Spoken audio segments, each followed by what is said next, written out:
नमस्कार, मी जया मेहरा. दबंग 24 न्यूज चॅनलमध्ये आपले स्वागत आहे. समाजातील वंचित घटकांचा विकास हाच उद्देश. भारतीय नमो संघांच्या पदाधिकाऱ्यांनी दिली पत्रकार परिषदेत माहिती. अमरावतीत कुठलाही राजकीय स्वार्थ मनामध्ये न ठेवता सामाजिक प्रत्येक वर्गातील गरीब, वंचित तसेच गरजू लोकांपर्यंत मदत पोहोचविण्यासाठी भारतीय नमो संघ कार्य करत आहे.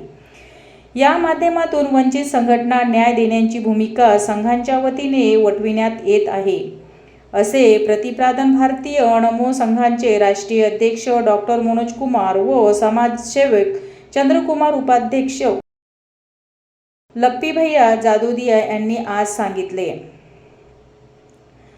या संदर्भात पदाधिकाऱ्यांनीही सांगितले, पंतप्रधान नरेंद्र मोदी यांच्या विचारावर आधारित आमच्या संघाची विचारधारा असून सामाजिक तळागाळातून घटनांचा विकास हेच ध्येय डोळ्यासमोर ठेवतात आले आहे. भारतीय नमो संघ हे पंतप्रधान नरेंद्र मोदी यांच्या विचारावर चालणारी गैर राजकीय संघटना असून एक सक्षम, निर्भय आणि अखंड भारत यासाठी कटिबद्ध आहे.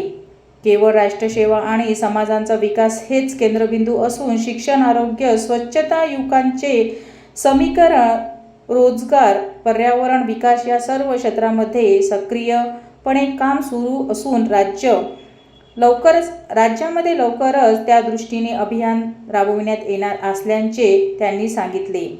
नरेश बस्सल तसेच लप्पी भैया जादोदिया हे या संघटनेचे संरक्षक तसेच मार्गदर्शक असल्याचे यावेळी सांगण्यात आले.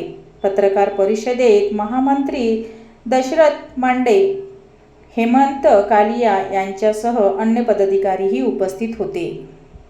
आज जो प्रेस रिलीज कर रहे हैं, इसका मेन उद्देश्य है कि अमरावती की जो जनता है, जो यहाँ के लोग हैं, उन लोगों को हम कैसे और ज़्यादा विकसित करें. विकास तो यहाँ पे हो ही रहा है, पर उसमें और कैसे हम उनको आगे बढ़ा सकते हैं और जो इस क्षेत्र के दबे पिछले कुछ व्यक्ति हैं उनको हम कैसे मुख्य धारा में जोड़ सकते हैं. उनके लिए ऐसा प्रयास करने की योजना है कि जो भारत सरकार और राज्य सरकार की जो जितनी भी योजनाएं हैं उनको एक तरीके से लागू करवाना है और हर व्यक्ति को उसका हक दिलवाना है. इसके लिए यह संगठन प्रतिज्ञाबद्ध है.